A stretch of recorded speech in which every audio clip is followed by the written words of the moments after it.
what can you do about an Erling Haaland? There's Raise nothing the pictures, you Mal. Raise the pictures, I don't know what you can do. From the Men in Blazers studios in the crap part of Bedford, New York, and the crap part of West Hollywood, California, it's the Men in Blazers podcast, Rog. We back like the Gonzaga Bulldogs. How are you doing, Davey? Yeah, big win for them. So much sport this weekend, Roger. We're going to get to the football. We'll get to El Blazerico, the NCAA tournament in full swing, the back nine of the Valspar. Rog, your boy Tommy Fleetwood almost came up with his first PGA Tour win. Proper Everton. We had the tennis, Carlos Alcaraz and Rybakina winning in the desert. It was just the F1 in Newcastle. I mean, Saudi Arabia. It was so much going on. Oliver White, he owns almost every... Yep. He's got a finger in them all at this point. Yeah. But it's been a crazy week in the ongoing, ever-spiraling spigot that is the US soccer soap opera. Ugh. And when I say US soccer, I guess it makes crazy week redundant. At this point, it's just a normal week, I guess. And the antics continue to come out hot and heavy.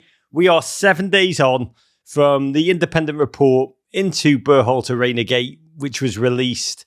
Essentially, if you've not read it, it just went two-footed in on the Reina parents. And since then, Gio's been called up to the US squad for Nations play forthcoming this week, as he should have been. Talked a lot about that on multiple podcasts this week. And Christian Pulisic then dropped an interview in which he talked about, well, a lot about his love for chess.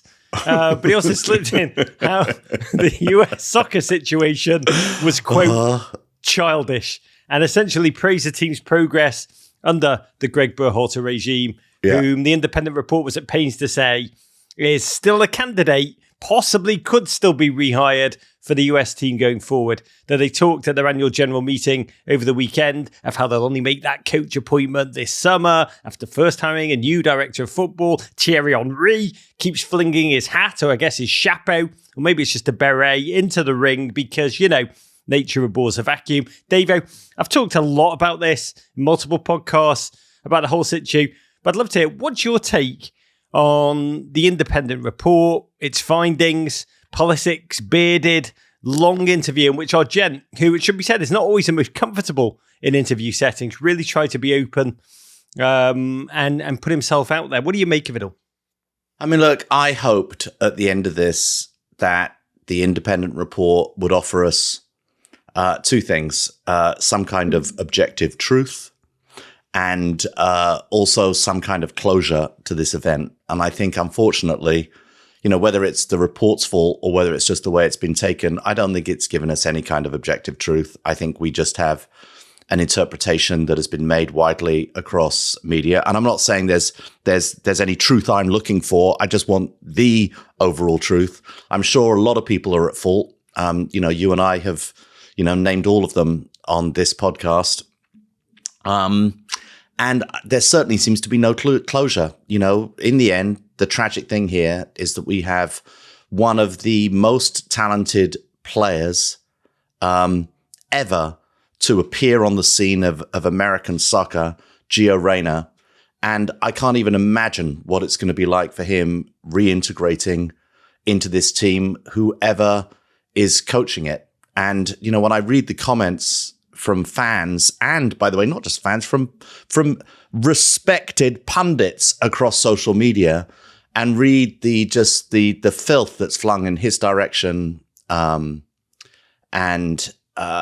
just find it very difficult to process. At least, you know, Lallis has moved from there's nothing to see here. This is just like nothing went on, nothing happened at all. At least Lallis has now taken some kind of a position, but it is. I can't imagine that this wound is going to close very easily. I like the way you differentiated there from respected soccer pundits to Lallis. You just kept the two categories. No, they're not. Lallis is one of the most respected soccer pundits in the American game.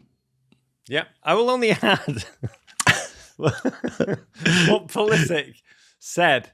But he said something that I totally agree with, which is this thing needs speed. That's like there's no other mainstream federation in this period, this social media period, that would take so long to clean up this awful, toxic mess. And we need to move on. And Pulisic said that, and I agree with that. This dead time, we do not need to begin the cycle. I think the next World Cup is like 1,047 days away. Who's counting? I'm counting. The players are counting. This feels like dead time. But he said, we don't need a bunch of new guys coming in. We have a strong core. A lot of people have seen that. We need to carry on. I think we want to continue as soon as we can and build from this World Cup, which brought a lot of positives. And what's fascinating, I mean, essentially that was interpreted as being very much Pulisic backs the return of Greg Berhalter. And it is going to be interesting to the extent to which the players who are all returning to camp this week, as we speak, they are landing in the United States for a pair of games over the next 2 weeks, the extent to which they echo his comments. Because I'll say I've spoken to a lot of players since the World Cup, and a number of them do not share that sentiment at all. But big picture, I really applaud Christian attempting to speak up, attempting to speak out. It's not always found media easy. This interview was a real change, admittedly within very, very safe confines, but it showed a willingness to lead, or an attempt to. And for that, I'd say, whoa, well in, mate, to more. Okay, before we get to the aforementioned football, Rog, we got to talk about Men in Blazers, where the international break is anything but a break. It is international, though, as we continue to crank out a cocaine bear's worth of podcasts. Tomorrow, we drop a pod special in which you talk with one of the brightest young American footballers in the world, none other than Crystal Palace's Chris Richards, and it's presented by the GFOPs at Camarena Tequila, the world's most awarded tequila, Davo's favourite tequila, Crystal Palace, one of its awards, Davo, and Camarena, all my favourites. I absolutely cannot wait for this one, Rog. Yeah, I was going to say, I love Chris Richards. I've always loved him. He's just a unique, singular human being. And he's so bloody good in this interview, in which we discuss not only what it feels like to keep Marcus Rashford off the score sheet, but we really delve into his origins, what it's like to grow up as a footballer in the Friday Night Lights country of Birmingham, Alabama, and the culture shock of being plucked from the FC Dallas Academy so bloody quickly by global powerhouse Bayern Munich, which is really last starfighter territory. It's fascinating to listen to him speak about that transition from the American South to the cold bath that's big-time European professional football. I taped it a couple of weeks ago. Can't wait to release it into the world. We're so grateful to the GFOPs at the Camarena Tequila World Headquarters for making it all possible. That hits the pod feed Tuesday afternoon. Before we get into it, Rog, I've also got to say that I enjoyed your breakdown of Antonio Conte's news conference on our YouTube channel. GFOPs, go to our YouTube channel and check that out. So much content on there at the moment. But before we dive into the real March Madness, that's the FA Cup, Premier League, and especially that relegation battle, let's get this thing started with a toast. Rogelio, would you do the honours? I want to raise my first Bud Light of the day to Frank Kessie, the Ivorian wonder who subbed in to win El Clasico for Barcelona, who came from behind to win 2-1 Sunday night, thanks to his swipe of a finish in the 92nd minute. An artful Lewandowski backheel, a clinical cross from Alejandro Balde set it up, and Kessie was there to deliver the coup de grace on both the game and I imagine the La Liga title chase. An agony for Real Madrid, who thought they'd won the game themselves late, a late Asensio goal, VAR'd offside. But the true joy for Frank Kessie, who struggled since arriving from AC Milan, struggled with playing time, struggled with injuries. He almost moved to the Premier League in the January transfer window. Spurs, amongst his suitors, do dodge the bullet there. But instead, he stayed, recommitted, and got to revel in his night of glory. Barcelona 12 points clear at the top of the table, 12 games to go. Godspeed to Kessie, who I hope will score truckloads of goals next season in La Liga 2 when Barcelona are relegated for their refereeing scandal shenanigans. Godspeed. Oh, Ivorian Ellis Sims, Rog. Okay, to the football, starting with the FA Cup quarterfinals and Manchester City 6, Burnley 0.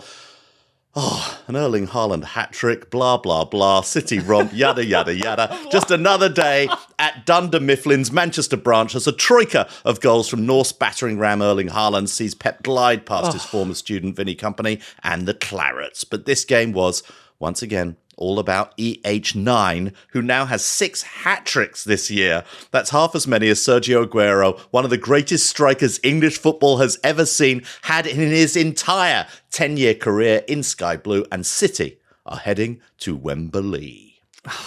The backstory: Pep Guardiola and Vincent Kompany meeting for the first time ever as managers. A game which felt, going into it, on one level, warm and stunning, like a Catalan Darth Vader welcoming Walloon Luke Skywalker to his little home on the Death Star. I did love how Burnley fans put their club scarf on the Vincent Kompany statue that stands outside the Etihad ahead of the game, even though it does look oddly like JJ Watt. But also, after watching Erling Haaland blast 5 goals... They don't have that many statues at Burnley, Rog. Just the Dave Fishwick statue. That's it. Didn't they just yank the one from outside of Wisconsin of JJ Watt and just plopped it right? I swear, when you look at it from certain angles, it does. It just looks like the Sackmaster.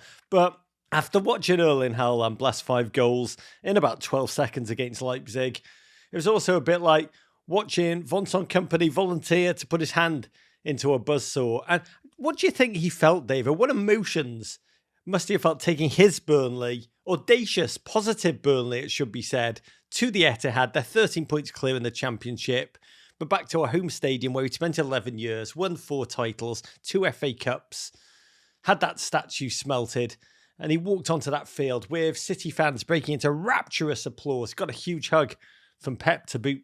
Well, I mean, I'm sure he just wanted to go out there and have his team give a good performance and acquit themselves well, and perhaps, sneak a draw at the end of 90 minutes or something. I don't know. I don't think he would have wanted anything other than for his team to perform well. God, he would have known, and the travelling 8,000 Burnley faithful would also have been well aware City had won their previous 10 games against Burnley by an aggregate score of 34-1. Asterisk, Sean Dyche was the manager of those teams, and he's a bum.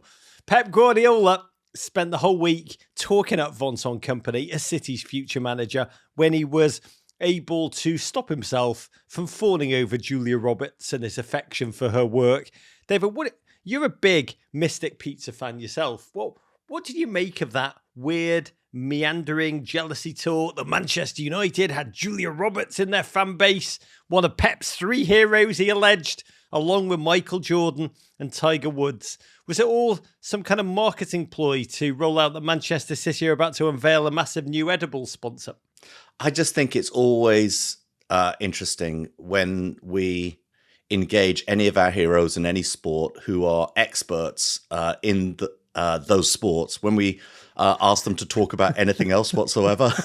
And it just showed ultimately he's just as shallow as the rest of us, which was, it's nice I felt good about Pep after that. You did. I've got to say, Pep doing funnies is possibly the most terrifying Pep. In that sense, he's got the sense of humour of just a maniacal Bond villain. I hope to be interviewing Sean Dyche bloody soon, and I'd like to believe that when I do, have the opportunity to talk to him about his off-field pursuits, he's gonna talk about his love for Jane Austen or something like really. I think he already did an interview this season in which he talked about his musical tastes and his taste in house music, etc. Yes, classic music. I know it was rave. Anyway, back to Burnley companies. Burnley, they play expansive football in the Championship, possession-based, hungry football, but they opened up almost a resummoned old Burnley undertones. They had ceded 80% of the possession in the opening exchanges. Kompany dumped all his newfangled ideas, went very rear guard, very organised, looked to nick a ball and get a counter, said to City, break us down, and City couldn't. Burnley actually did have a couple of early chances. Take one of those, different game. Maybe, until Guardiola called over Haaland, talked to him on the sideline, gave him some tactical instructions, that really intense, just a lot of hand gestures, which led Haaland to start stationing himself in and around the centre-backs, and the goals just flowed 2 and 3 minutes, 32nd minute, busting through the centre of the field, latched on a sweet pass into space from Alvarez. No one could get near him. He blew past the keeper and finished. Commentator, I think it was Craig Burley, just sadly muttered, scary.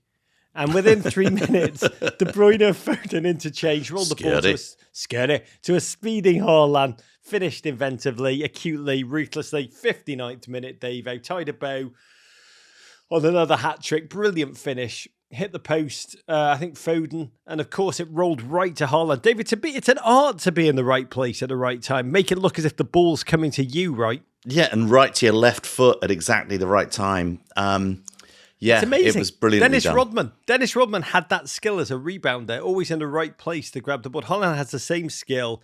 It's underappreciated. It is brilliant. And that's how he tied it up. David, these stats, 8th goal in 2 games. 8th goal actually in just 40 touches. 40 touches, 8 goals, 6 hat-trick of the season. No other player in the top 5 leagues in Europe has more than 2 hat-tricks.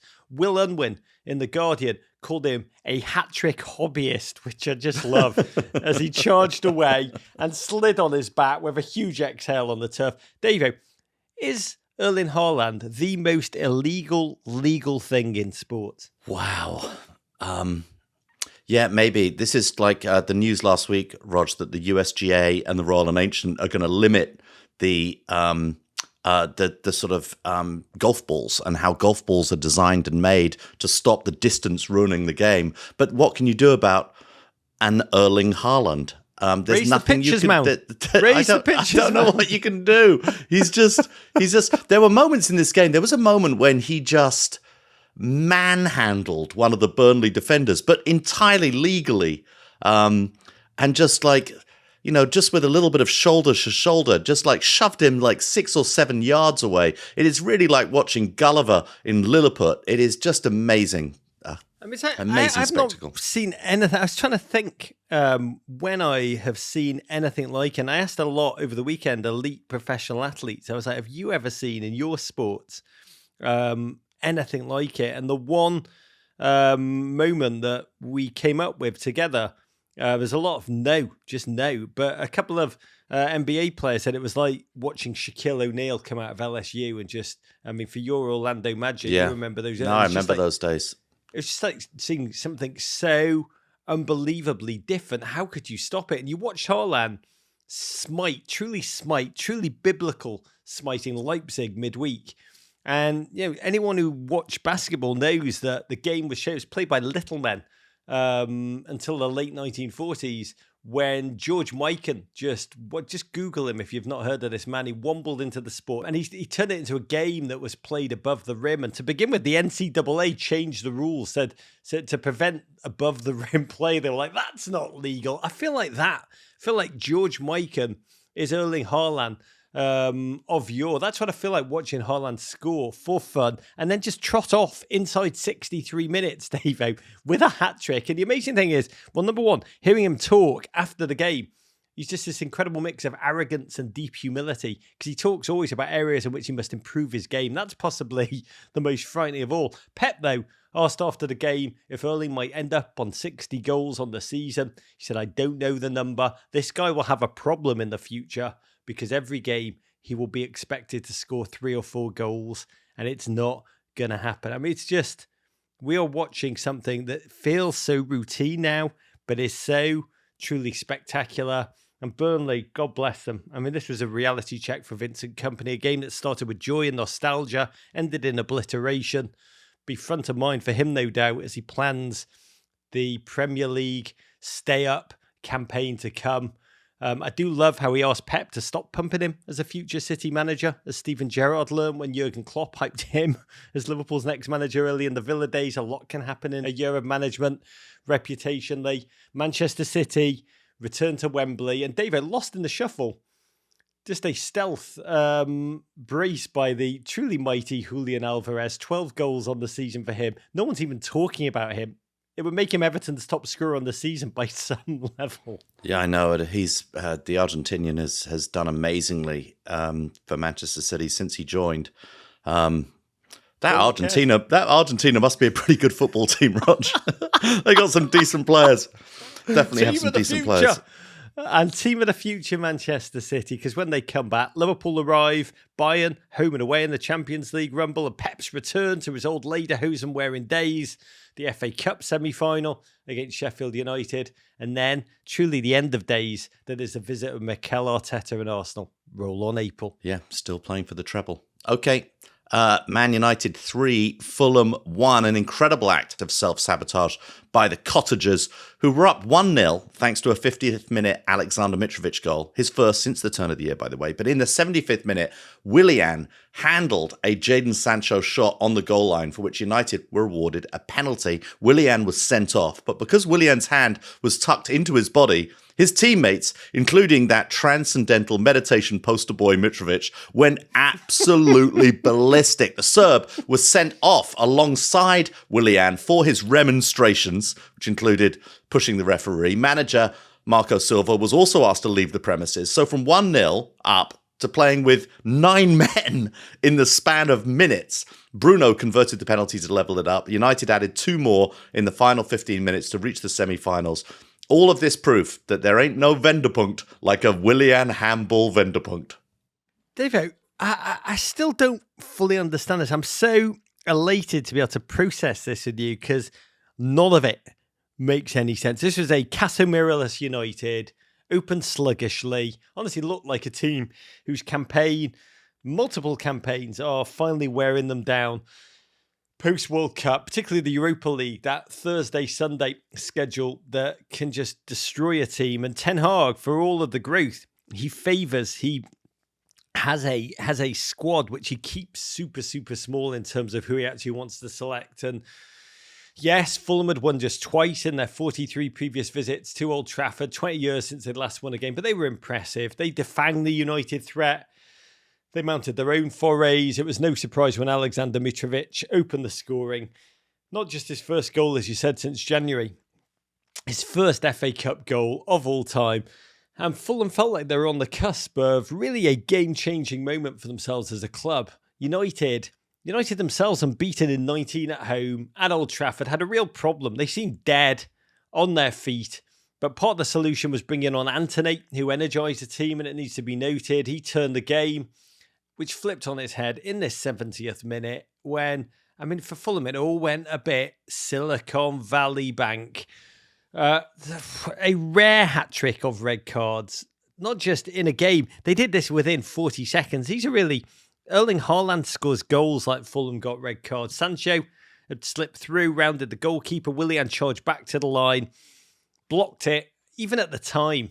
And deaf with VAR, it became clear he got his hand on the ball. And in the process of VARing, Marco Silva first got red for screaming at the ref, flinging a water bottle for emphasis. He said later that it was in fury that Fulham weren't awarded at least 1 penalty, possibly 2 in the first half. And Mitrovic, who was one of the, I think both times it was Mitrovic that felt like he was fouled in the area. I don't know what else to call it, Davo, other than squaring up, menacing, and then bodying the ref in possibly the most Mitrovic way possible. Willian then off, obviously, too, for the initial incident. But have you ever seen, in terms of self-destruction in game, the like of it? How do you understand it? Because it was so clearly bloody handball also. Yeah. Look, I have sympathy for Fulham. You could sort of see they were on top. I think those were I don't think they were necessarily penalties for them, earlier in the game, but I could see how they were aggrieved. You've seen them maybe given, at least one of them. And I thought Willian was desperately unlucky. He's not a dirty player. Anybody who's seen him play knows that he's not a dirty player. He's a very fair player. This wasn't one of those handballs on the line. Who was the Arsenal player who did it a few years ago, who literally just had a dive and saved it? Or we think about the Luis Suarez handball in the World Cup that was so terrible. This was more of the sort of the Reece James variety. It hit his arm on the line. Who knew that Jadon Sancho was going to cut back? It then goes to that part of his body, which is almost impossible. You can't really get your knee at it. You can't get your chest at it. And his arm is there. How do you tell every part of your body to get in front of the ball, but not that part of your arm and your elbow? I felt bad for him about it. But yes, clearly handball on the line. Clearly by the letter of the law, that's a red card. I'm not sure why they were all so upset about it at that point. And then just forget about Marco Silva's red card because that doesn't really matter at that point. But honestly, what Mitrovic was thinking, it was just crazy. The Arsenal fan, it was worse than just a handball. Was it when they sent off Kieran Gibbs instead of Alex Oxlade-Chamberlain? Yeah, it was awful. It was the red card of mistaken identity. It was just awful. The red card of just awful, just levels. But in this moment, Fulham, God, They've gone I mean, we've all had this in life. You feel like you're cruising and then you're just blindsided, just imploding. Maximum self-destruction. At Supports Ball tweeted us to say, if my understanding of succession plans is correct, Tim Ream is now Speaker of the House. Jack Pechtel thought they could have got more out of this, to be honest. Fulham. Mitrovic should have come back down the tunnel after being dismissed with a folding chair in hands. You know, they never learn. We think that the sport is very American. There's still ways for it to go. I mean, the writers could have taken that a bit further, is what you're saying. Could have done more work, David. Could have done more work. I mean, Marco Silva, essentially America, went full Lupinella. Mitrovic went Rashid Wallace on the referees, and Willian just Luis Suarez his way out of the game. And it will be fascinating to see what kind of a ban Mitrovic actually gets in this moment where there is a rightful movement to protect match officials in the social media age are torn apart on the regs. You remember Italian maverick Paolo Di Canio back in the late 1990s got an 11-game ban for shoving the referee Paul Alcock. It'll be fascinating to see how Mitro is treated in the here and now. But Fulham suddenly down to 9 men, no manager, essentially like being caught with your pants out when everything was just flying. United punished them. First the Bruno penalty. Within 2 minutes, the mustachioed superhero Sabitzer, who I actually think should be allowed to play with a tiny little cape and a monocle on. He's so dashing. Wouldn't that be amazing? And an épée. Yes. Yeah, exactly. Why not? Why can he not have I know we're not allowed to wear snoods in the game anymore, but Sabs should be allowed to wear a tiny little cape. It would be... Yeah, breeches. They look very good. And buckled shoes. Yeah, by the way, Burnley's listening to this and being club shop breeches, make a note of it. But at least a crafty improvised finish. And one moment, Fulham were just dreaming within touching distance of their first FA Cup Wembley visit. I think since 1975, the next had just dragging themselves off the floor in the bar. They never saw the punch which dropped them there. For a moment, the FA Cup had gone full CONCACAF, and you can't spell CONCACAF without a couple of FAs in there, Davo. Bruno scored the 95-minute coup de grace, United romp. Though the scoreline, the performance will be forgotten. God, I've got to say, they do look shattered by their endeavours this season.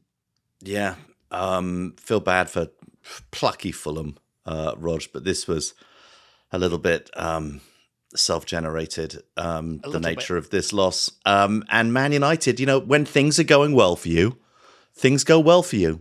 And Man United fans, after a few terrible seasons, they deserve to have a little bit of luck.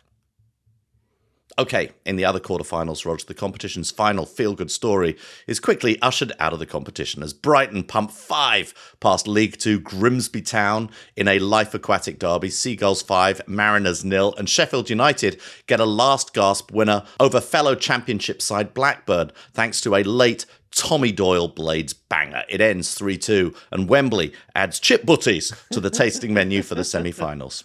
Yeah, Sheffield United versus Blackburn. Actually, an epic FA Cup run. 2 faded Northern Industrial Powers. It was Stale versus Cotton Towns. Twice Sheffield United went behind. Twice they equalised. And then in the 91st minute, find this goal if you didn't see it. Tommy Doyle, himself the grandson of 2 Manchester City FA Cup winners from 1969, was the hero.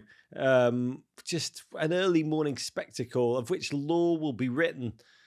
He's a Manchester City loanee, and he smacked what is technically known, I think, as a belter. 91st minute, delivered a come-from-behind victory for the reborn Blades, who become the first team from outside the Premier League to make the semi-finals of an FA Cup.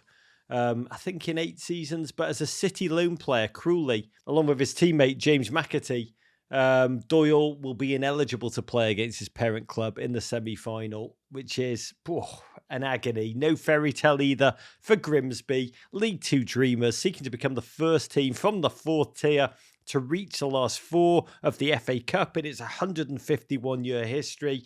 They took nearly 5,000 fans with their huge Harry Haddocks in hand, and that's not a euphemism, dreaming of a glorious day out at Wembley. There would be no romance. Brighton scored early and often. Evan Ferguson with the pick of the goals. The Irish teenager brought the ball down with balletic poise, fine controlled, side foot finish. Brighton themselves in the 3rd tier as recently as 2004, which we forget They'll have known how it feels to be languishing and to dream.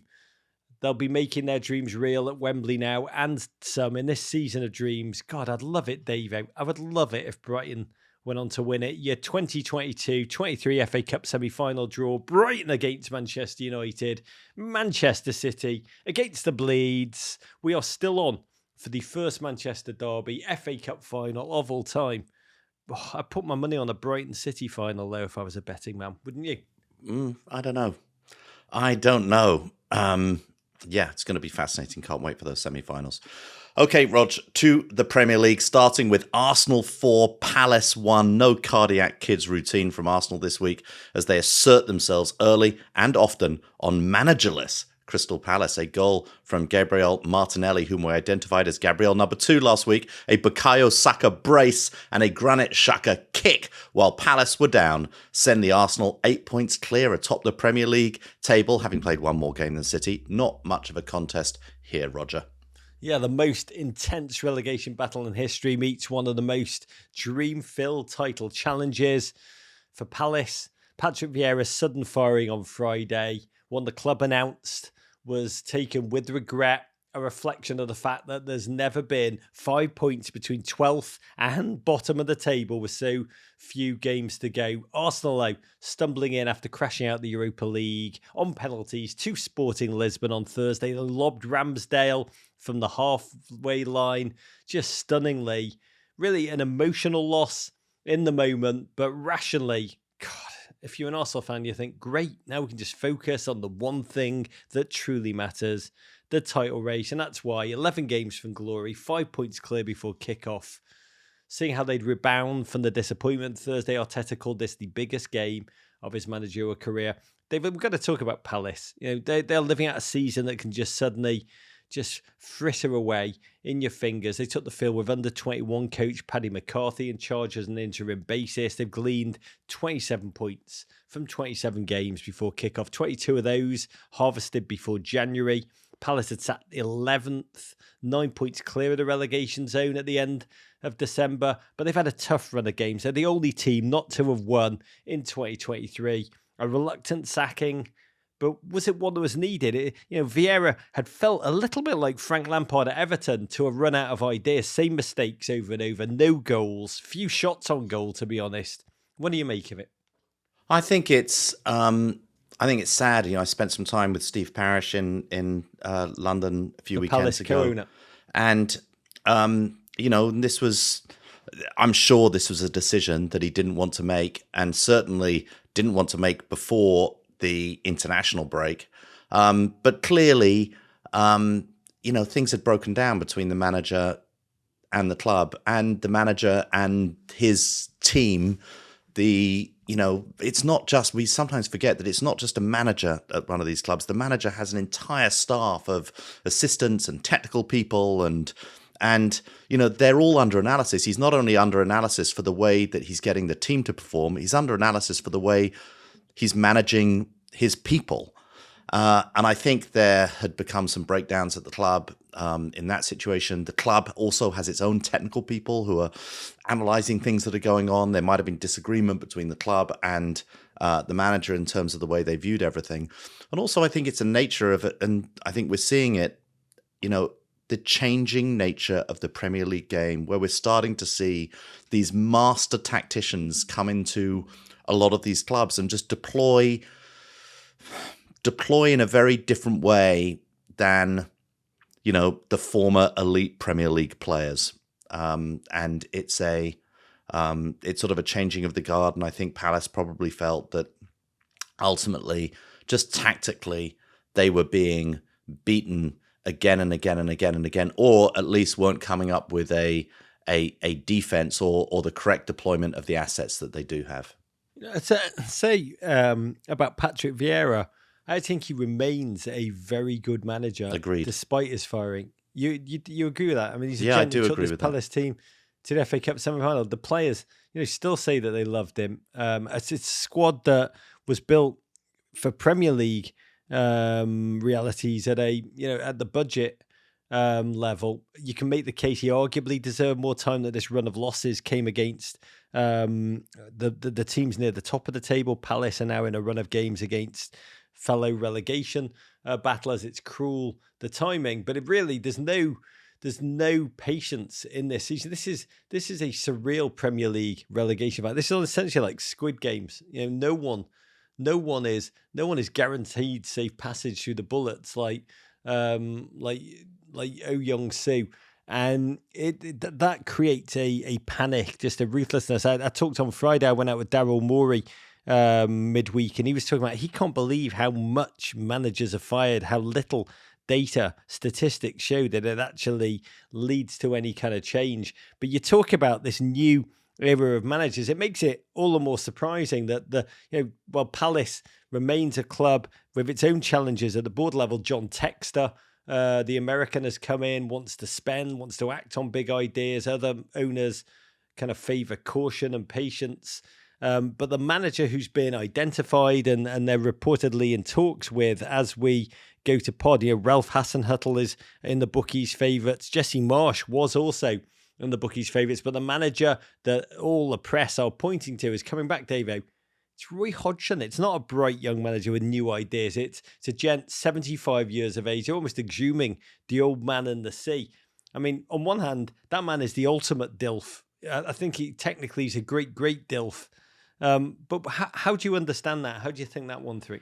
Well, I think that in a relegation battle, as you're finding with your mob, Rog, is that sometimes you just need someone who's going to be pragmatic, who's going to yell at the players. And we've always, we think of Roy Hodgson as being an avuncular, like lovely, sweet man. But, Roy has this thing where Roy is dead hard. He can, whenever you spend time with him, you think he doesn't like you very much. And he apparently is just very, very good at getting performances out of the players by making them feel like they've disappointed him somehow.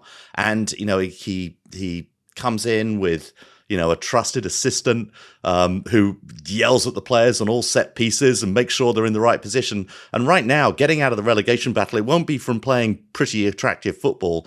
It's going to be from set piece defending, set piece offense, and nicking results. Especially in these, as you said, they have relegation scraps all the way in against their fellow bottom 8 teams.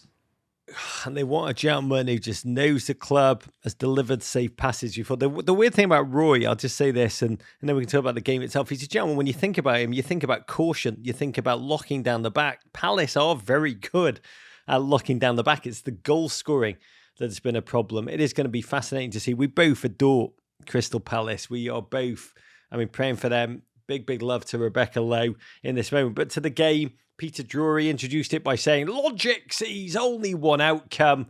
And he was right. Arsenal came in winning 5 straight in the league since being clipped by Manchester City. And Arsenal fans were boisterous, beginning by singing their Patrick Vieira tributes, gone from Palace, but never far from Gunnar Hearts. And Palace had a midfield of Tompkins, Ward and Luca, 3 midfielders who are so old. I think if you add their ages up, you get near or nearabouts to Roy Hodgson's. But they were game, pressed Arsenal. They were organised. Elise, Zaha, the outballs. Zaha actually had the temerity to spank one off a post and it cannoned back and almost did an Emi Martinez off Ramsdale's legs, but went the wrong side of the post for a corner. Palace working hard. But you switch off once against this Arsenal team and they will punish you. And that's what happened, Dave. The thing about this Arsenal team, every bloody player, this one, it was Martinelli, the gentleman who'd missed the penalty that saw them eliminated. He was the goal scorer. Fine. First touch, making space for himself, lashing it home with his chocolate leg. But Ben White, his role in these goals, every single Arsenal footballer, Dave, they seem so comfortable on the ball. They use their feet so bloody well. It's remarkable to witness. Yeah, and for Ben White, just playing on the same side as Bukayo Saka, so much that was good was happening for Arsenal was happening on the side of the field where Saka was. And yet, a fantastically worked goal. Nice finish from Martinelli, don't get me wrong, but it was just it was made by the work of Ben White and Bukayo Saka on the right-hand side. 6 in 6 league games for Martinelli, 13th of the season. And from that point on, Arsenal just smothered Palace, at least a step ahead of mind and movement. Credit Palace, they fought hard to keep up to keep playing. But watching this Arsenal, it's like watching Pep's Barcelona. When you interviewed players who played against Barcelona, they talked about how hard it is to keep chasing the ball, the movement, just the pace of thought of their opponents. It's not just physically excruciating, it's mentally fatiguing to chase that ball. And that's what it's like watching this Arsenal.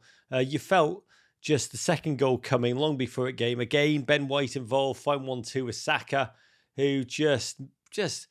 I mean, it was like watching him fly past Crystal Palace's defenders. It was like watching him tie a cherry stem with his tongue. Palace defenders diving everywhere and able to stop the ball. Moment of true Arsenal magic.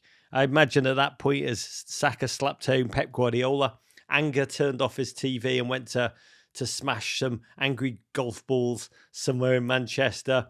But there was more delight. Granit Xhaka finished off a fine team move, roared away, and furled his signature finger-to-nose celly, which he does apparently to make his daughter laugh watching along at home. But you watch Xhaka, Davo. One of the most remarkable facets of this Arsenal season, there's been many of them, how the club have taken that toxic fan base. You remember we used to laugh, Arsenal fan TV. You watch Arsenal just like as rubberneckers. But my God, Xhaka, it was against Palace 2019. He was booed off by the Arsenal fans, walking off the field. Terrible performance, being substituted. You thought you were never going to see him again. Arsenal Palace 2023 scores a goal, gone from derided and despised to celebrating with the fans, with the laughter of a warrior who's done the impossible, just taken his team to the brink of a title now and won back support. Derision from supporters turned to adoration. That is so bloody hard to do in England, right? Yeah, it's partly because supporters really know nothing. and so, Granit Xhaka and how many other players have been derided by their fans for being absolutely useless and toxic for the club and completely wrong. It's partly because they were surrounded, by the wrong teammates. I actually wasn't thinking about that, but that's a very good point.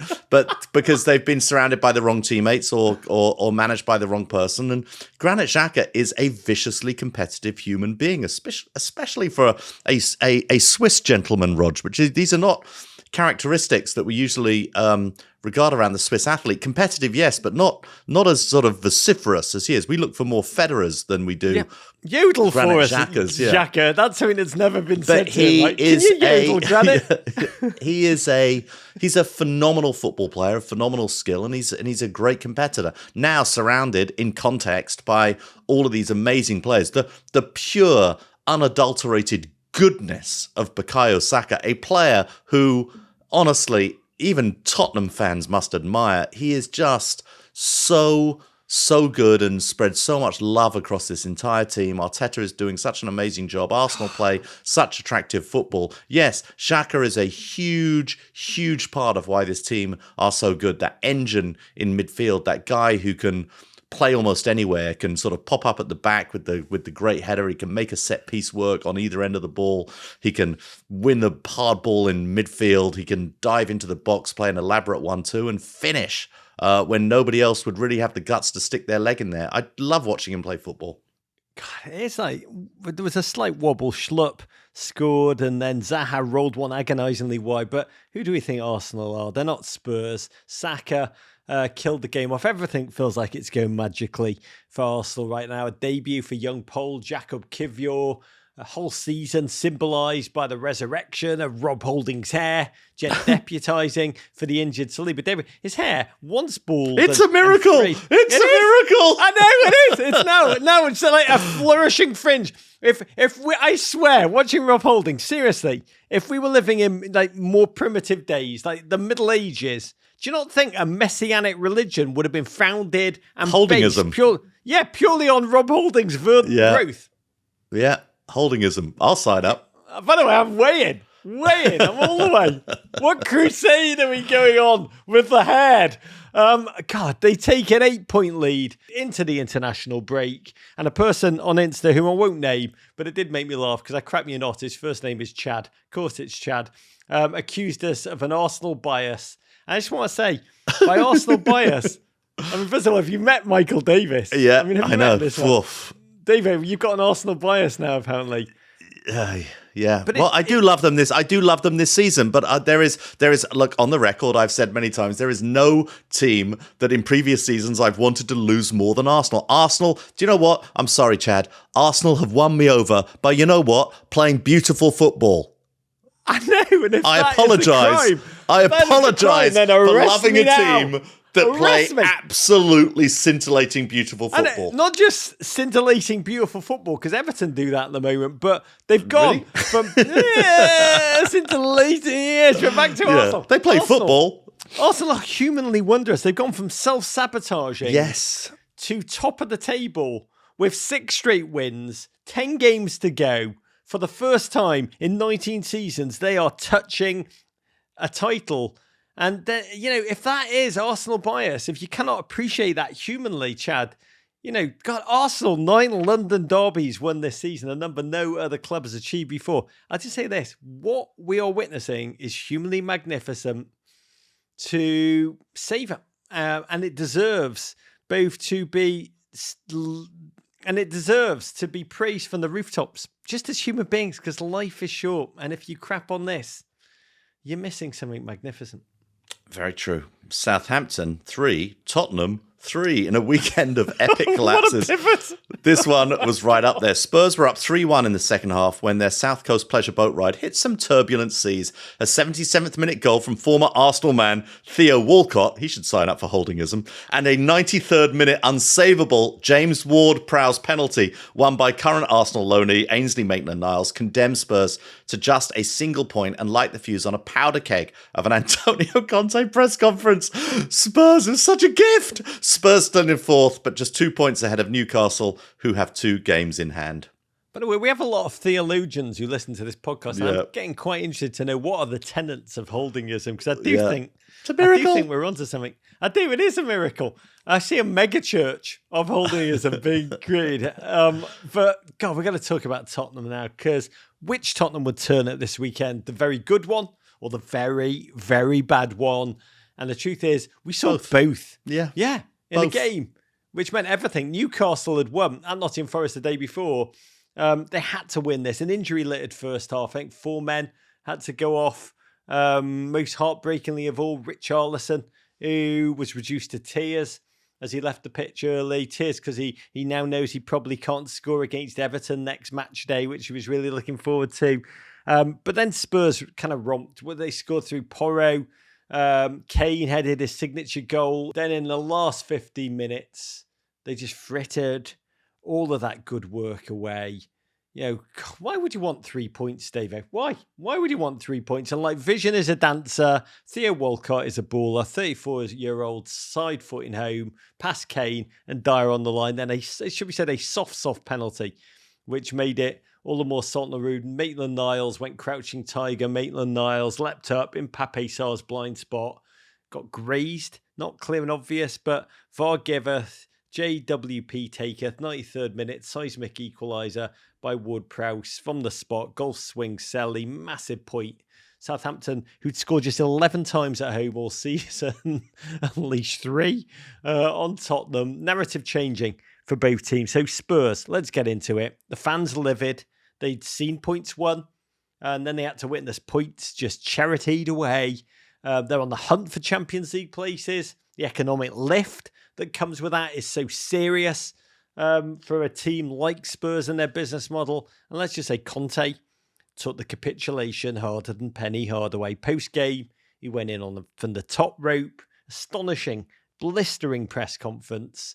Took only 2 questions, but talked for 10 minutes, went way beyond the game to address the very heart of the club, its owners, its history, its cultures. The players don't listen to him. Selfish players, heartless players. In the process, they become used to it. They don't play for something important. They don't want to play under pressure. They don't want to play under stress. He said Tottenham's story is this.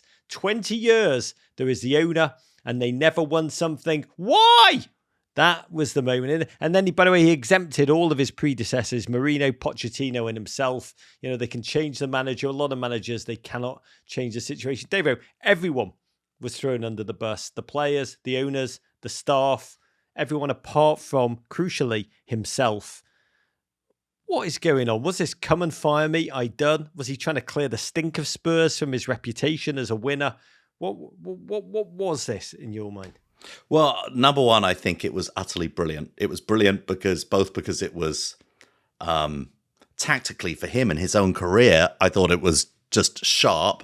And the fact is, when you attack a club like Tottenham, I'm sure Tottenham fans loathed it, but the fans of almost every other team are like jumping up and down and loving every second of it, particularly any of their London rivals, because it is basically, he's got at the heart of what people have said, what rivals say about Tottenham all the time. So he bolted together Sir Alex Ferguson. It was the greatest hits of Spurs mockery. Sir Alex Ferguson, it's Tottenham, lads. And then Cellini's 20 years there is the owner and they have not won anything. He bolted them together and flung them back in the club's face from inside. So it was that was its own brilliance.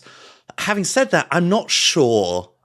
I've watched the beginning of this press conference a lot, and he apologized for being late at the beginning. He was so nice when he came in. I'm not sure that this was like, sometimes you find yourself getting very, worked up about something, and then about 2 minutes in, you think, oh my God, am I really this worked up about it? Or am I just like, have I just committed now and I've got to do it? And I felt that I saw that moment a couple of times. It just was like, you go into these press conferences, you've got to explain what happened, which is, losing a 3-1 lead in the last, what was it? 15 minutes, 20 minutes at the end of a game. And you've run out of all the things that you can normally say, so you just got to come up with something new. And he just went all in on the club, and at the same time sort of defended his own reputation. They're now in a position, what do? Can they fire him? Has he protected, I think it's a very good point you made, he's sort of protected his reputation for what he wants to do in the future. And J-Dubs texted me and said that what he did here is the version of letting Spurs know that he will not be having Tottenham Hotspur manager on his LinkedIn. He was just erasing them from his history.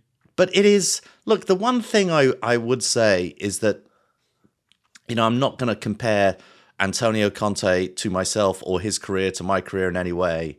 But it is, I've spent an entire career like starting TV shows or starting brands or starting shows from scratch. And I must say that one thing I've really been learning a lot in the last year and a half is how challenging it is to go into an institution that has a huge amount of history before you ever arrived. Unfortunately, Jeopardy's history is mostly fantastic, but you don't make every decision about, not everybody who works there, not every part of its reputation, not every part of the culture is something that you have bought in. You do inherit a culture of an existing brand, an existing club like Tottenham. We talk about it in international football all the time, Roger, that there are certain countries that have cultures that there's not a lot you can do about.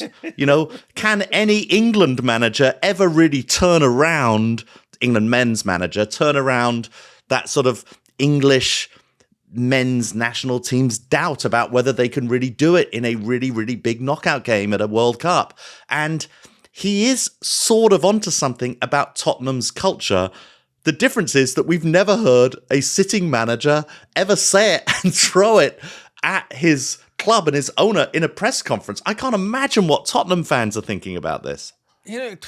Well, we should acknowledge that, as a caveat, Conte is a gent who's just lost 3 of his best friends to assorted terminal illnesses, which must be an agony I can't even imagine. He's come off his own serious, grave gallbladder surgery himself. You talk about Tottenham fans. We've heard from a number of Spurs fans who've commented ruefully that what their manager said is actually true, aiming their barbs the club's decision maker, Daniel Levy. But from Conte's perspective, I'm fascinated by your take on the what now, because you've got to ask, partially, what did he expect when he joined Tottenham Hotspur? Yes, Spurs are an English aspirational power, but they are a class below looking to punch up. That's what they have been. That's what they are. That was his mission. Miguel Delaney tweeted the story of Conte's club career is basically 1, immediately showing his managerial brilliance. 2, thinking that entitles him to demands that are mostly almost unmeetable. 3, resigning, leaving, or just checking out. And you went through that at Chelsea, Davo. And part of the problem at Spurs is Conte never fully committed. This is part of the problem I have with what he said. He's taken himself out of the whole situation. But what he did by never truly committing, running his contract down, not re-signing, that has an impact on everything around him in the ecosystem. The cultures are fragile. The players are going to stop listening to him. And he's become a leader just looking to paint his resume on this next job, calling last year's fourth finish a miracle, making the squad seem not fit for purpose in the process. Spurs don't play for another 13 days as we pod. April the 3rd against Everton. Wouldn't you be surprised if he's still there? Because if the players think he's going or think he's gone, they're not going to listen to a word he says, and then chaos will ensue. Yeah, I would be surprised if he's still there. I'm sure there are major meetings going on at Tottenham about it. Of course, all of this is because there is no club more affected by the success just down the street, literally, of Arsenal Football Club. And everything. Chad and Tottenham. Chad, yeah. And it's just very, very difficult. I mean, I can't imagine. I've got to speak to our great mate Scott Debson about this. I just can't imagine what Tottenham fans are making of this right now.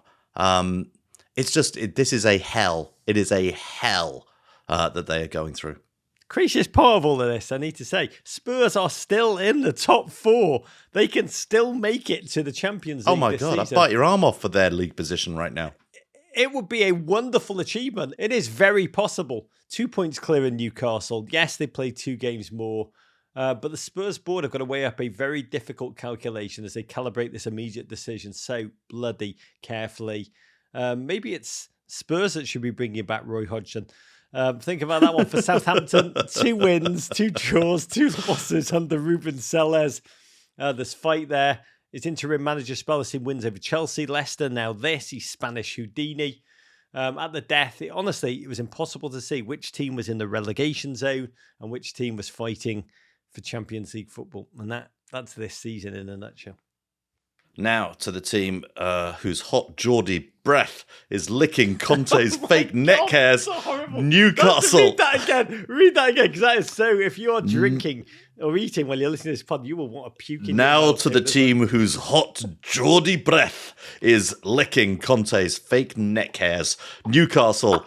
Does he have fake neck hairs? Has he replaced his own neck hair? Maybe that's a tenet of holdingism that we haven't got into. Newcastle go to Nottingham Forest and win 2-1. Emmanuel Dennis had put the Tricky Trees ahead with a sublime piece of play, only to see Alexander Isak draw the tune level in Judge Ivor Bennett time. And then in the 93rd minute, it was that Swedish king who notched the winner, as we mentioned, a massive win in the context of this top 4 race.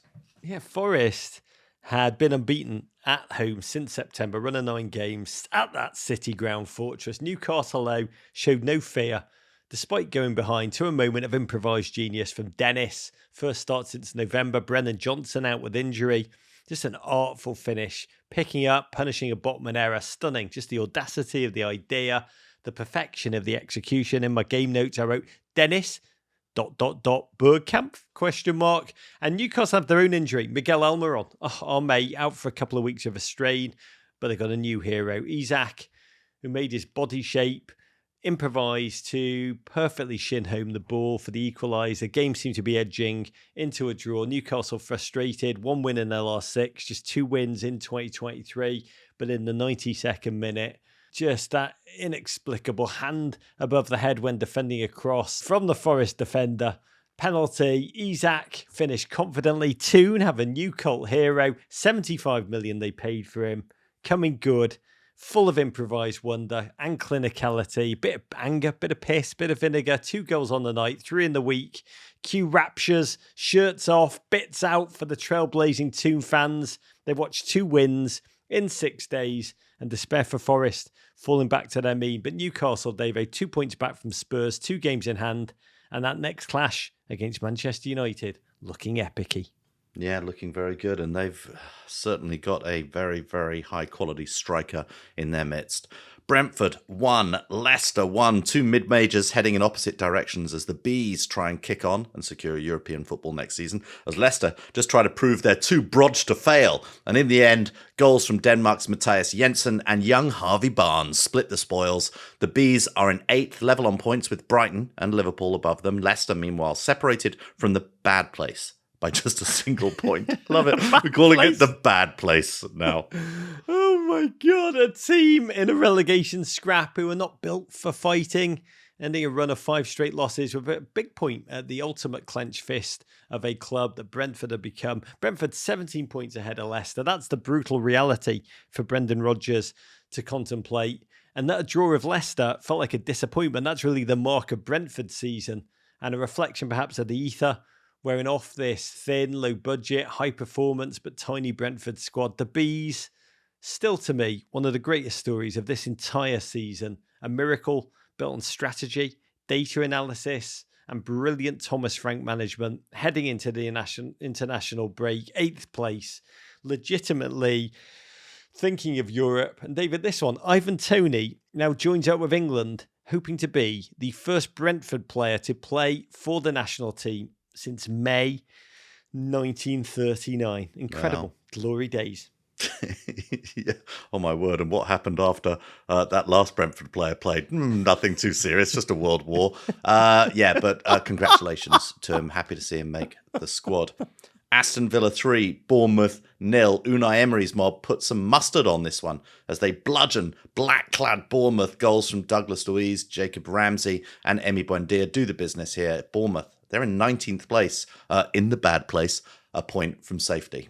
Unai Emery, alchemy at Villa. They were in the mire when he took over. Now 14 points above the relegation zone. Yeah, amazing. He's starting to talk about Europe. The gap on 7th is just 4 points. Brighton and Hove Albion, they have 2 games in hand. The two teams meet on the last day of the season, which will be must-watch fare in the House of Hanks. Amazing. Wolves 2, Leeds 4. What a game. The Yorkshire nihilism enthusiasts play out another thriller for the neutral in a massive win over the boys from the Black Country. By the 62nd minute, they were cruising 3-0. Just 11 minutes later, it was 3-2 and Wolves were banging at the gates, but a Johnny red card reduced Julian Lopetegui's mob to 10 and Leeds sealed the deal in extra time thanks to a Rodrigo Moreno goal in this crowded relegation elevator. Leeds are somehow now in 14th place, but still just 2 points from the drop. Do you want the good news or do you want the bad news? I mean, I gotta say, Leeds were holding their breath out of this one. Tyler Adams out with a hamstring injury, unknown how long he'll be out. They were 19th. They knew they wouldn't have that dog in them.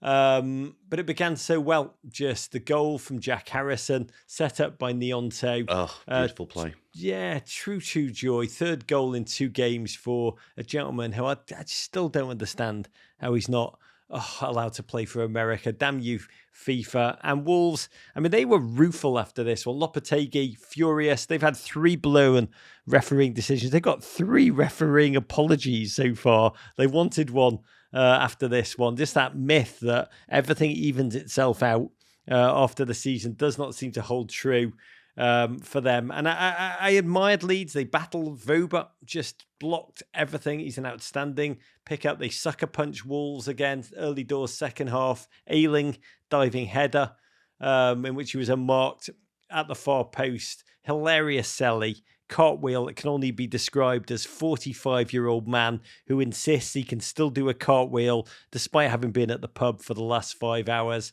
3-0 they were up. There was the comeback that was undone by a pretty awful tackle by Johnny. But here's the weird one, Davo. Tom Victor tweeted, almost the Premier League scriptwriters kind of losing their touch a little bit, kind of phoning it in.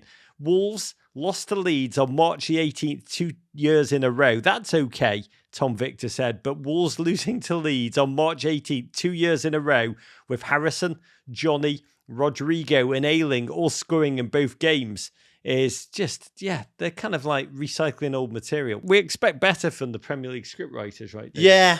Although they're probably just working on the holdingism storyline right now. And they did give us the Antonio Conte press conference, so it's tough to complain too much. They were just distracted by some other beats this weekend. They've delivered. By the way, massive victory for Leeds. It's their second away win of the season. The stakes so high for that club. Stay up, be taken over by the San Francisco 49ers owner group, go down, and that will be swamped with uncertainty. They started the day 19th. They ended it in 14th. Arsenal next. Okay, Rog, Chelsea 2, Everton 2, El Blazerico, leg number 2. My Chelsea hosting your Everton after a scoreless first half. Chelsea scored twice in the second half, only to capitulate that lead criminal at home, the final time coming in the 89th minute, when substitute Ellis Sims absolutely big-boyed Kalidou Koulibaly before rolling the ball past old biscuit wrists Kepa to level the score. The point is good enough to move Everton into 15th as they go 3 unbeaten under Sean Dyche. We have no doubt that you enjoyed this one as much as Charles Barkley enjoys Uncrustables, Roger. I mean, Davo, it was an astonishing outcome for me. I couldn't have even dreamt. This was 3 wins, Chelsea. Their new name. Just the flimsy narrative that they're trying to coast in on, that 3 wins in a row, all comps, is a radical transformation, that their expensive new pieces were bedding in. Even though they've been dislodged from their rightful place by law, 10th place right before kickoff, they had Reece James back. They had Christian Pulisic returning from injury, his first start since January the 5th. I got to say, when I saw that, I was like, oh my God, Christian Pulisic hat-trick incoming, and it's going to be an agony. I'm not going to lie, David, before kickoff, my new Everton fan philosophy of quiet confidence couldn't quite muster it. Everton had won once away from home this season. Chelsea unbeaten in their last 27 home games in the league against my boys. I don't think we'd won at Stamford Bridge since 1994. I had little hope. I felt nothing ahead of this one. It was just so bloody numb. What was your take on where you guys were? I mean, similarly, look, in the Men in Blazers era, particularly in the last few years, El Blazerico has been very unkind on my mob, Rog. It's been very good for you.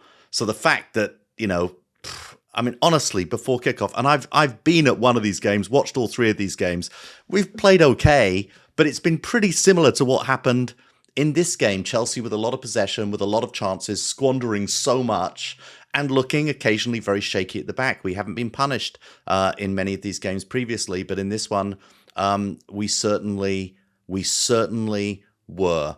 And honestly, and I'm not just saying this, honestly, for me, just not to lose to Everton and to win the El Blazerico season series, 4 points to 1, that's pretty good for me. I'll take it. I'll take this El Blazerico season. God, Chelsea had chance after chance. They did. Kovacic blasting wide, Kai heading over a corner. Everton couldn't get on the ball. The Chelsea do this thing that a number of teams do now, where they knock the ball around the back a lot, trying to dare you onto them to create space behind. Everton had 28% possession in that first half. I'm surprised it was that much, honestly. It was, Chelsea knocked the ball around side to side all over the park. We don't only do it at the back. We knock it around in the middle third.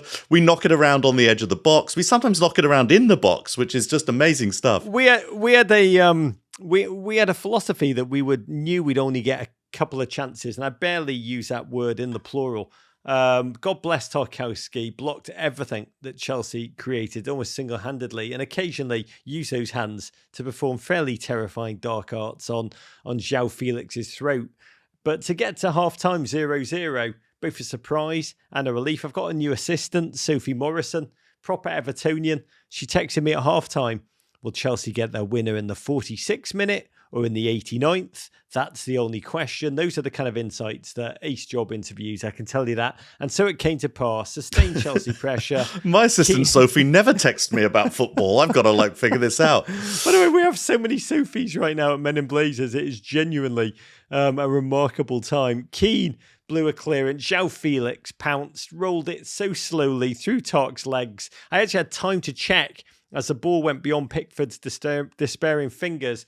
I was like, thank God it wasn't orange boots. Thank God it wasn't Pulisic that killed us. João Felix, first ever goal at Stamford Bridge. And that felt like that. We had so little showing. It didn't feel like we'd ever get back into it. Damari Gray running at 3 giants, no one with him, nothing in the way of an out ball. It felt like a slow, agonising death. And David, I'm quite shattered now. We've been working slightly insanely at Men in Blazers. I'm not going to lie. I actually dozed off for 5 seconds.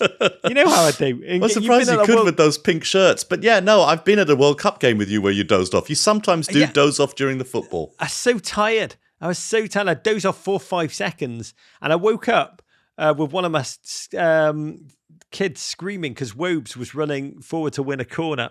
I snapped her awake because I knew this was our chance. Tark, Onana, Oak Trees.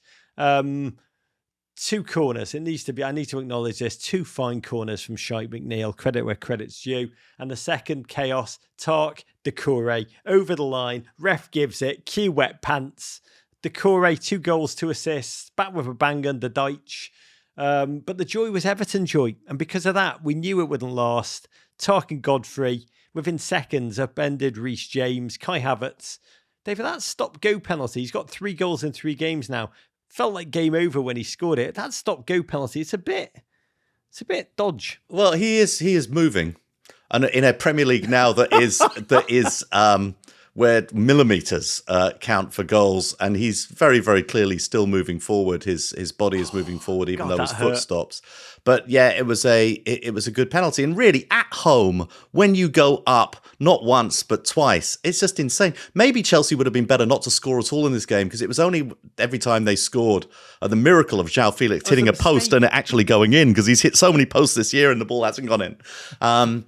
It's a mistake to score, because we could have ended up with a 0-0 result that might have felt better than 2-2. But to go up twice, that seemed to be all Sean Dyche really needs to sort of feel like he's in a fight is to get hit in the face. He loves being scored on. Also, to have Kai Havertz do that, the nose, just baiting Pickford with the tongue out punk, Sally. I bet you that was Sean Dyche was like, I would have got out of there with a 2-1 loss. But then that little German prick did the tongue out thing. And then 22-year-old Ellis Sims came on as striker in name. Not the one we wanted, to be clear. He got pulled back from a loan spell with Sunderland only because every other striker in the world did not want to come to Everton Football Club in the January transfer window. And my boy Oz, this naive child, my youngest, loves Ellis Sims. Loves.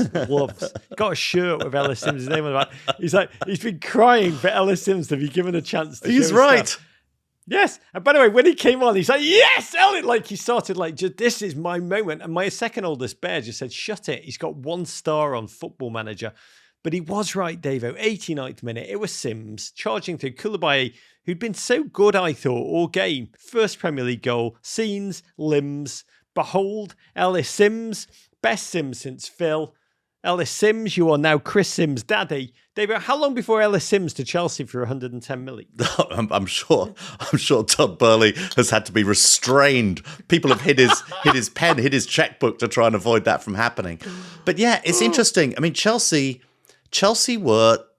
I mean, I don't know if any other Chelsea fans noticed this, but they were labouring towards the end. Fofana, he cramped up. He had to come off, and Fofana, easily Chelsea's best defender. I think Koulibaly, you're right, had been good until this point.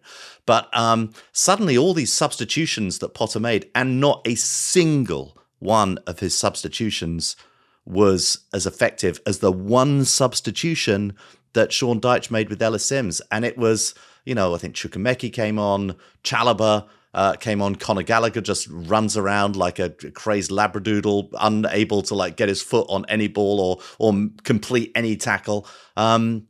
And yeah, it was Chelsea, instead of going on to win the game at any point by bringing on Mudryk or leaving on João Felix or trying something a little bit more offensive, they played into Sean Dyche's hand, played into Everton's hands. I thought it was very naive coaching. I found the sphincter opening end a little too much for me. There was just Chelsea corners down right at the death. But man, this is the first time in over 2 long years that Everton have trailed twice and come back to take a point. That is it. That is celebration time. 15th place. Honestly, I'm getting altitude sickness from 15th place. But taking a point at Chelsea, I felt like an FDU fan after they beat Purdue. that kind of joy. It's been that kind of season. And at the end, it was the Everton travelling fans who sang and danced and laughed into the London night long after the Chelsea home crowd had left the stadium. It was a terrible game, if we're being truthful. Chelsea, so much possession, not a lot achieved. Still so much of the creativity depends on Chile and Reece James, David. I do believe this. There's an elegant team in that squad and a physically robust one too.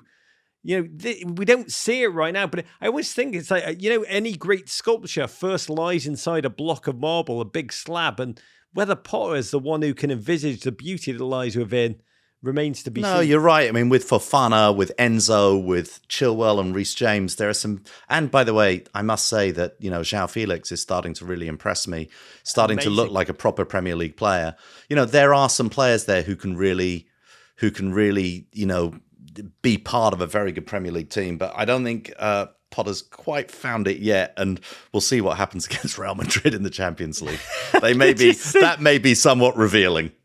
Did you see Todd Boehly post-game? I don't know if you've seen this video. Dear listeners, I sent this to you, David. Two slightly hilarious Chelsea fans just ran up to him as he exited the stadium. Interestingly, Son's beer in hand this time. Asked him what he thought about the game, and Todd Boehly looked at their phone camera and just, and excuse my language, dear listeners, Todd Boehly just looked at the camera and then just said, game. Yeah. He's learning. Chelsea Fan TV. Maybe this is how he's going to double the revenues. I'm always looking for the clues. Always looking for the clues. There's two things about the video I love. Number one, the two fans just go, after he says that, I'm not going to repeat it, but it's deeply uncouth. The fans on the cell phone just go, cheers, Todd. Thanks, Todd. Says the other one. He says what he says, just and they're like, cheers, Todd. Thanks, Todd. Like pumping their fists that they know they're going to get like 1 million views. But You've hit the nail on the head, David. How long? That may have been his publicity team. Let's face it. It's very possible. Boss. John, boss, you nailed it, boss. Always, never phoning it in, boss. Here's the question: how long before Todd Boehly goes full English? Carries himself as if Madonna's his mum, Brad Friedel's his dad, and Dick Van Dyke is his granddad. How long? If I had money invested in Clear Lake Capital right now, I'd be worrying about the amount of time that gent is spending in London. It is not a good look. You don't think he's like at Clear Lake Capital board meetings, or he's like in the Dodgers? Maybe he's in the LA Dodgers dugout at spring training, be like, cool. Cockles and muscles, mister. Don't mean nothing by it, honest. Yeah. I'm just a cheeky chimney sweep down here in the big smoke. Let's take a quick butcher's lummy. Yeah, it's interesting, interesting times. Interesting times. Okay, before we go, a quick reminder about everything we've got happening at Men in Blazers this week. All of it powered by Bud Light. Easy to drink, easy to enjoy. There are rumours of a very special international break. Do it live this Wednesday at a special time of 6 p.m. Eastern time with none other than US soccer legend Landon Donovan. When I say there are rumours of, it will be happening Wednesday at a special time of 6 p.m. Thursday, Herc will have everything you need to know about the US men's national team's upcoming game on another episode of Vamos. Rog absolutely loving his new pod series. And can we get a toast to bring us home, Rogelio? I thought you'd never ask. I want to raise a Jägermeister, this shot of human emotion in a glass as we head towards the international break. No Premier League football for 2 weeks, which pains me. But I want to read something beautiful that I read English comedian and author David Baddiel say this week. He's just written a book about religious belief. And he talked about how he sees, quote, the God desire as manifesting itself in non-religious ways. He said, football fills a God-shaped hole because it makes you feel connected to something besides yourself. It is, in a small way, eternal. If you've been going to Chelsea, as Baddiel says, as I have for 40 years, you think, I've watched players come and go and die, and I'm still here. And I feel connected to the a priori idea of Chelsea and to football, which is sort of beyond the here and now. Its identity, its tribalism, and its opposition to the other tribes. It feels very religious. I love that, to the a priori idea of all that we love. And a line from Cole Reiner that I read this morning on the anniversary of his birth in 1922. Lust is easy, love is hard, like is the most important. Courage. Okay, you can follow us on Twitter at Men in Blazers, at Embassy Davis, at Roger Bennett, on Instagram at Men in Blazers, at Embassy Davis, on Facebook with the Men in Blazers, twitch.tv/Men in Blazers. We're on YouTube, as we've said previously, where you can see a video version of our podcast, including this podcast, which we will release in full. That's right, from the opening to the close. Check it out, along with your Antonio Conte press conference breakdown on YouTube right now. Also, our TikTok, where we put a little bit of Weston McKinney housery for you this week. Look for it at Men in Blazers, and you can always email us at meninblazers@gmail.com. Venderpunk Rog. War Pig. Was that a Rabona? I like snacks. Balls win. Take that, Gloria. Balls lose. To Tweed. Abrigado, rock on, mate. Kung Fu Fight in America. Love you, Davo. Love you, Rog. Love your Todd Burley's English accent. Cockles and muscles, lummy. Subscribe here for more Men in Blazers videos and courage.